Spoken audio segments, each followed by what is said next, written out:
Introduction. The following short book discusses some aspects of equality in Islam.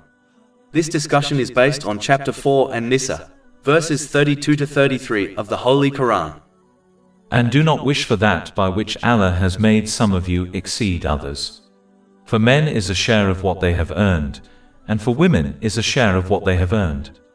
And ask Allah of His bounty.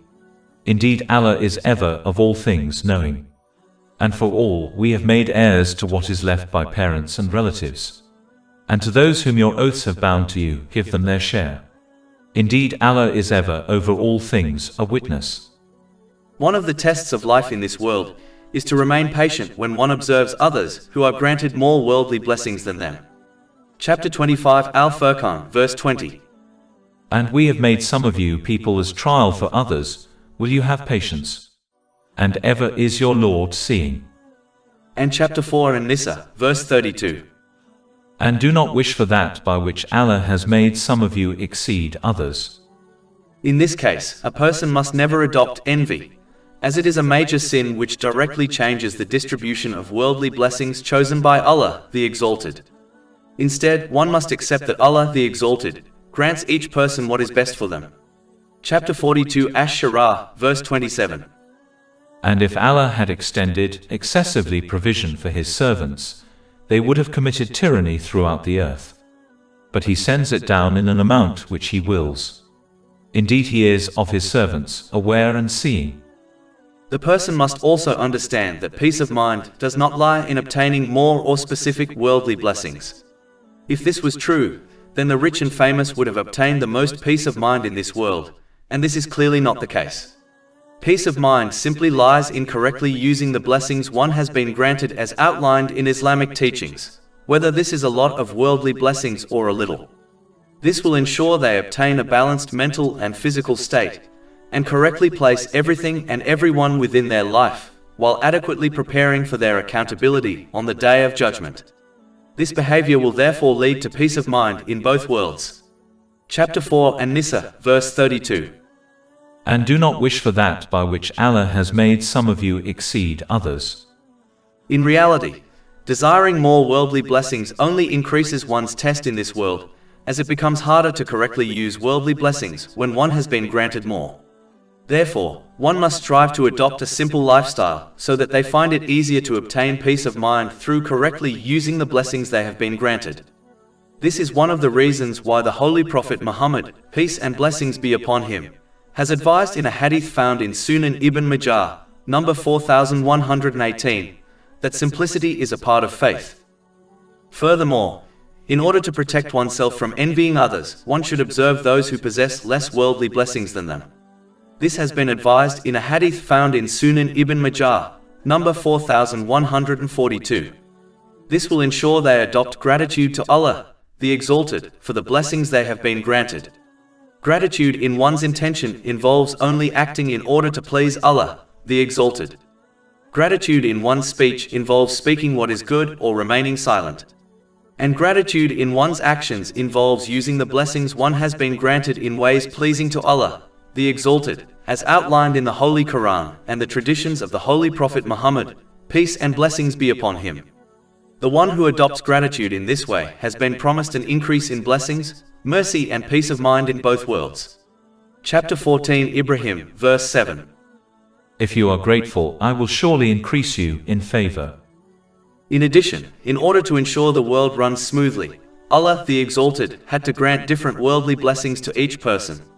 For example, if Allah the Exalted granted the ability and inspired everyone to become a doctor, then who would do the other important jobs which are needed for a society to survive, such as farming?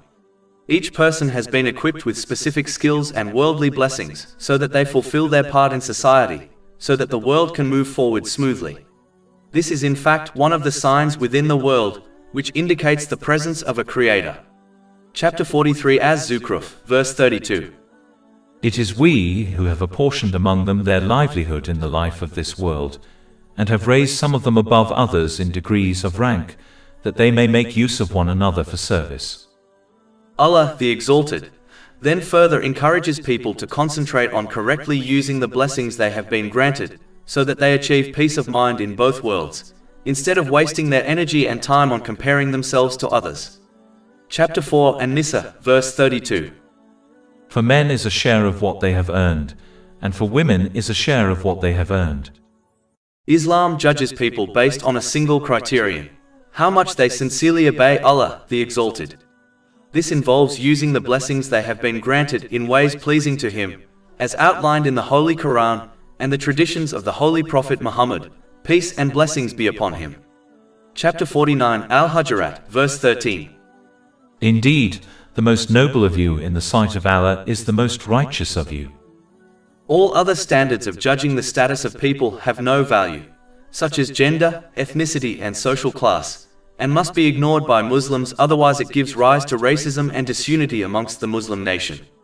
It is important to note that as one's intention is hidden from other people, they cannot judge others to be better than other people based on outward actions, and must therefore refrain from making claims about the status of other people or themselves, as Allah the Exalted alone knows the intention, speech and actions of all people. Chapter 53 An-Najm, verse 32.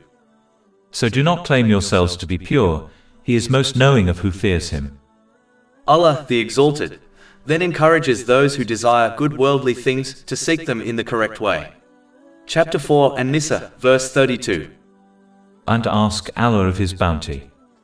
Sadly, Muslims have the habit of performing religious rituals, especially spiritual exercises, advised by other people that are not advised by the Holy Quran or the Holy Prophet Muhammad, peace and blessings be upon him, in order to gain something connected to the material world, such as a spouse, a child, or a visa.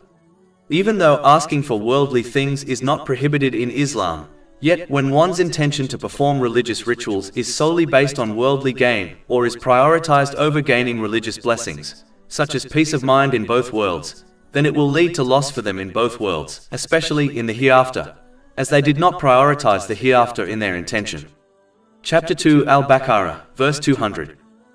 And among the people is he who says, Our Lord, give us in this world, and he will have in the hereafter no share.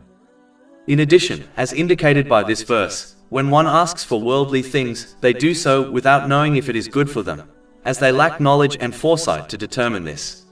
Therefore, the very thing they are asking for may be harmful to them in this world, as well as leading them to difficulties in the hereafter. Chapter 2 Al-Baqarah, verse 216. But perhaps you hate a thing, and it is good for you, and perhaps you love a thing, and it is bad for you. And Allah knows while you know not. It is therefore vital for Muslims to adopt humility towards Allah, the Exalted, and accept their ignorance and lack of foresight in respect to the future, instead of acting as if they know what is best for them. In addition, adopting a worldly attitude towards Islam is disliked, as one should instead strive to perform religious rituals for the sake of pleasing Allah, the Exalted, and achieving peace of mind in both worlds. This was the attitude of the Holy Prophet Muhammad, peace and blessings be upon him, and his companions, may Allah be pleased with them. One should remain content with whatever Allah, the Exalted, grants them in this world, knowing it is best for them, even if this is not obvious to them, and remain steadfast on using that in ways pleasing to Him, as outlined in the Holy Quran and the traditions of the Holy Prophet Muhammad, peace and blessings be upon him. This alone leads to achieving peace of mind and success in both worlds, and therefore is far better than demanding specific worldly things while being ignorant of their outcome. Chapter 16 An-Nahl, verse 97. Whoever does righteousness, whether male or female, while he is a believer, we will surely cause him to live a good life, and we will surely give them their reward in the hereafter according to the best of what they used to do. And chapter 2 Al-Baqarah, verse 201. But among them is he who says, Our Lord, give us in this world that which is good, and in the hereafter that which is good, and protect us from the punishment of the fire. It is strange how a Muslim can take medicines from a medical doctor, which they did not specifically ask for, while trusting their doctor has granted them what is best for their mental and physical health.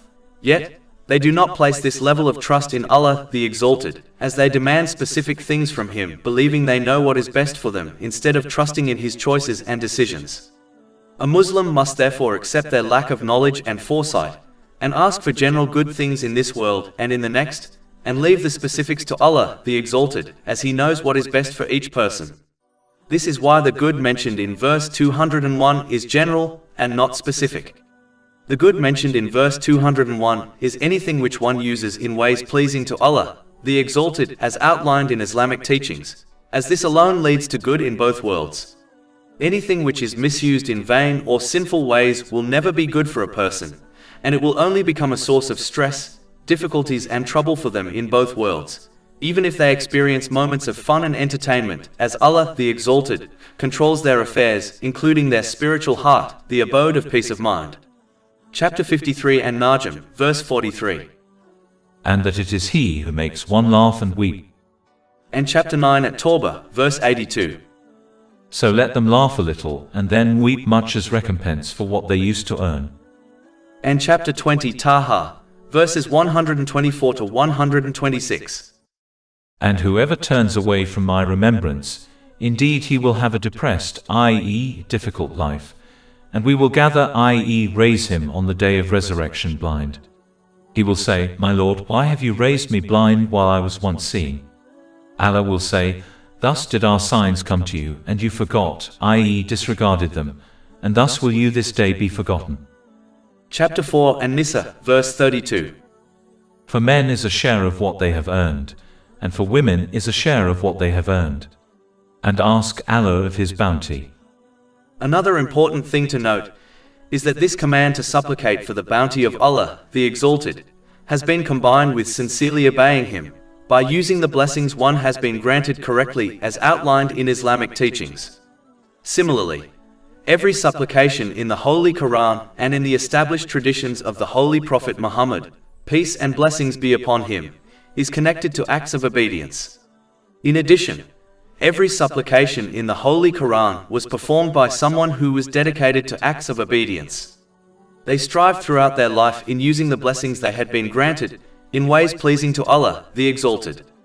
This indicates the importance of understanding that supplications are only truly effective when they are combined with acts of obedience. Sadly, many Muslims have adopted a lazy attitude whereby they are good at performing supplications, but will not practically obey Allah, the Exalted. This is because supplicating to Allah, the Exalted, requires minimal energy, time, and no other resources, such as wealth. It is clear from the teachings of Islam and the life of the Holy Prophet Muhammad, peace and blessings be upon him, that supplications are meant to be supported by acts of obedience in order to be effective. Every step in the life of the Holy Prophet Muhammad, peace and blessings be upon him, and the lives of his companions, may Allah be pleased with them, clearly shows how they physically obeyed Allah, the Exalted, by using the blessings they were granted correctly. They never only supplicated for relief or victory, while refusing to act in ways pleasing to Allah, the Exalted. A hadith found in Jami at-Tirmidhi, number 3499, clearly indicates that two special times within the day a supplication is responded to positively by Allah, the Exalted, are both connected to acts of obedience.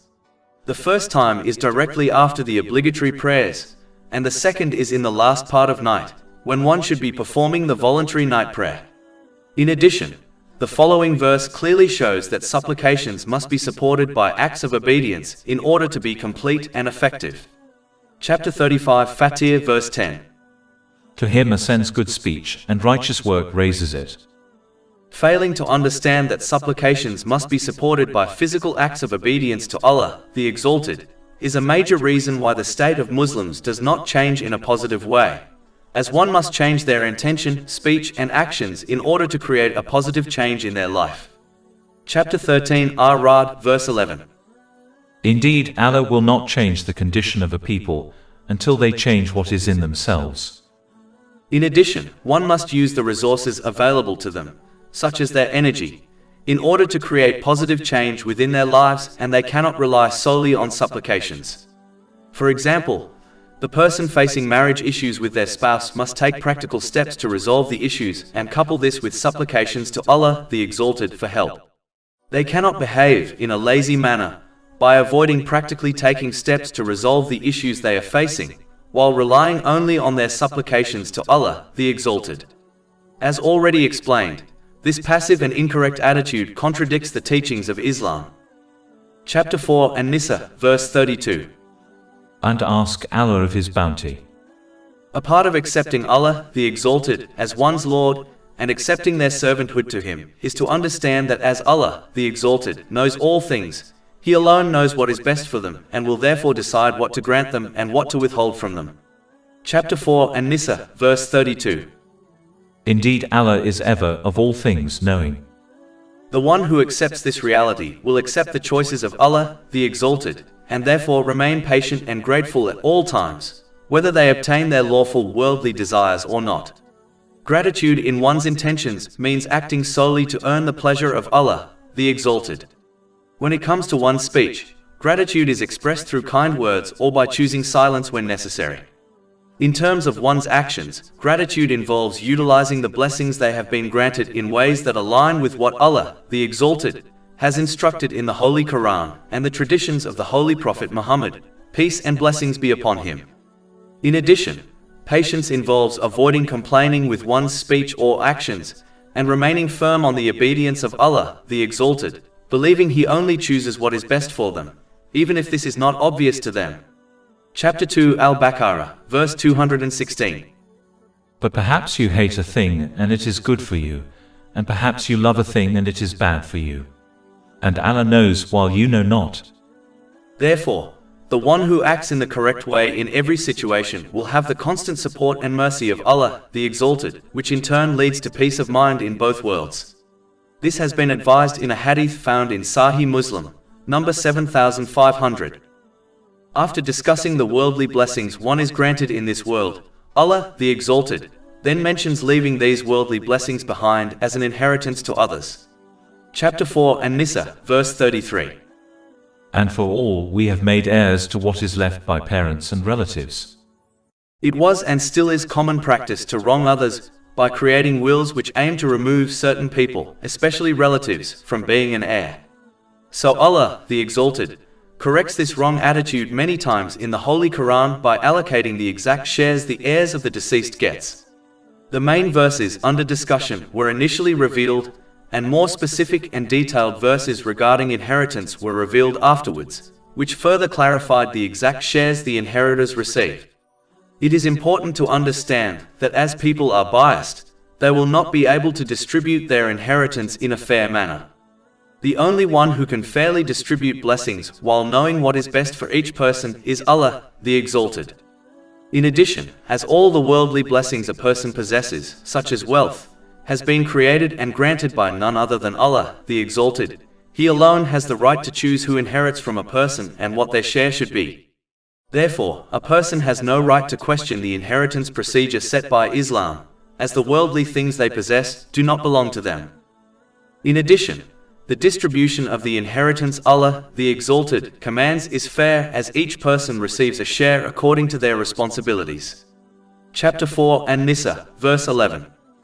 Allah instructs you concerning your children, for the male what is equal to the share of 2 females. But if there are only daughters, 2 or more, for them is 2/3 of one's estate. And if there is only one, for her is half.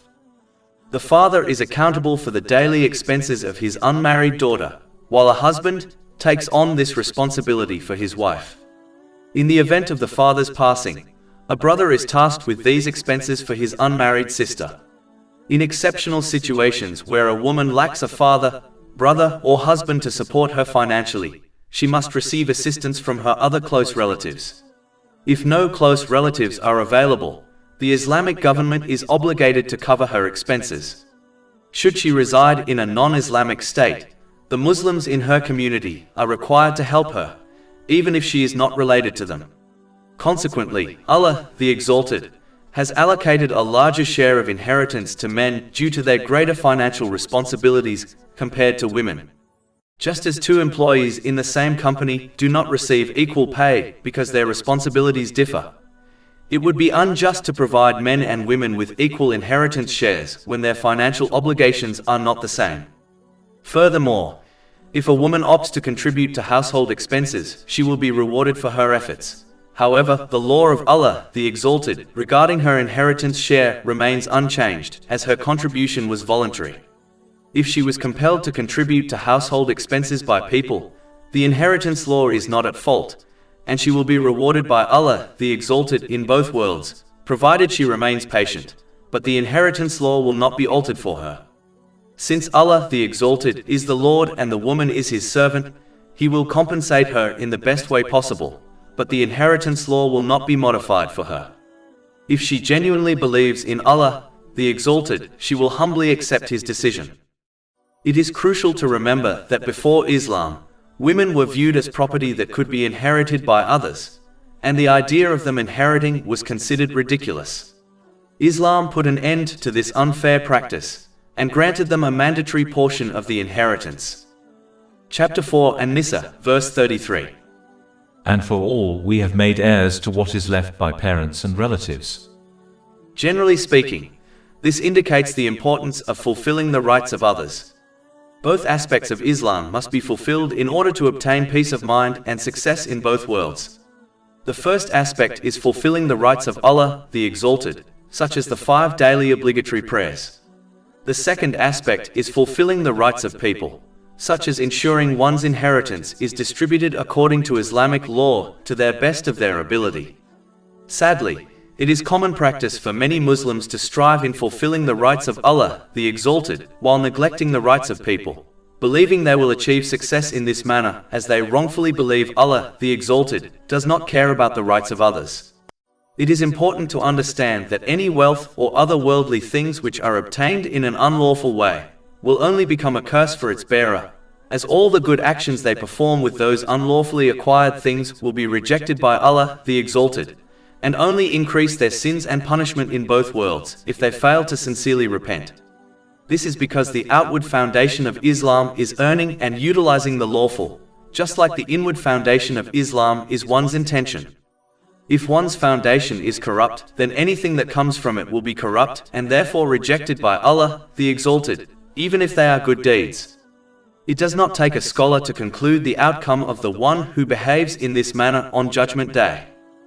In addition, all Muslims should know that on Judgment Day justice will be established. A person will be forced to hand of their good deeds to all those they had wronged in the world, and if necessary, they will be forced to take the sins of those who they wronged. This may cause them to be hurled into hell on Judgment Day. This has been warned in a hadith found in Sahih Muslim, number 6579. Therefore, one must strive to fulfill the rights of people, just like they must strive to fulfill the rights of Allah the Exalted. The former is best achieved when one treats others in a way they themselves desire to be treated by people. This involves aiding others in things which are pleasing to Allah the Exalted, and warning them against the things which are displeasing to Allah the Exalted, as the obedience of Allah the Exalted must be prioritized over all other things, people and relationships. Allah the Exalted also commands people to fulfill their promises with a specific example. Chapter 4 An-Nisa, verse 33. And to those whom your oaths have bound to you, give them their share. It is an aspect of hypocrisy to break one's promises without a valid reason. This has been warned in a hadith found in Sahih Bukhari, number 2749. The one who adopts the characteristics of a hypocrite must fear that they may well end up with them in the hereafter. A Muslim must therefore fulfill all the promises they have made. The most important of these is the promise of sincerely obeying Allah the Exalted under every circumstance when they accepted Him as their Lord. This obedience involves using the blessings they have been granted in ways pleasing to Him, as outlined in the Holy Quran and the traditions of the Holy Prophet Muhammad, peace and blessings be upon him. It is important to note that this promise is a practical one. Therefore, it goes far beyond verbally claiming faith in Allah the Exalted. Fulfilling the promises made to people are also important, as one will be held accountable for this on the Day of Judgment. Chapter 17 Al-Isra, verse 34. And fulfill every commitment. Indeed, the commitment is ever that about which one will be questioned. These promises include the unspoken and unwritten ones also, such as when one has a child. Having a child automatically bounds the parent to a promise of fulfilling the child's rights according to the teachings of Islam. These promises also include worldly ones, such as business transactions and financial deals. A Muslim must not attempt to separate their worldly affairs from their religious affairs, while believing the worldly aspects of their life has no interest to Allah, the Exalted. This is a foolish attitude, as Islam is a complete way of life and code of conduct, which affects every breath a person takes and every situation they are involved in, whether they appear worldly or religious. Therefore, one must think deeply before committing to any responsibility, as all responsibilities in this world are bound by some type of promise which will be questioned about on Judgment Day. One must therefore strive to fulfill the rights of Allah, the Exalted, and people, such as giving them their rightful share of the inheritance, as Allah, the Exalted, is fully aware of their intentions, speech and actions and will hold them accountable in both worlds. Chapter 4 An-Nisa, verse 33. Indeed, Allah is ever over all things a witness.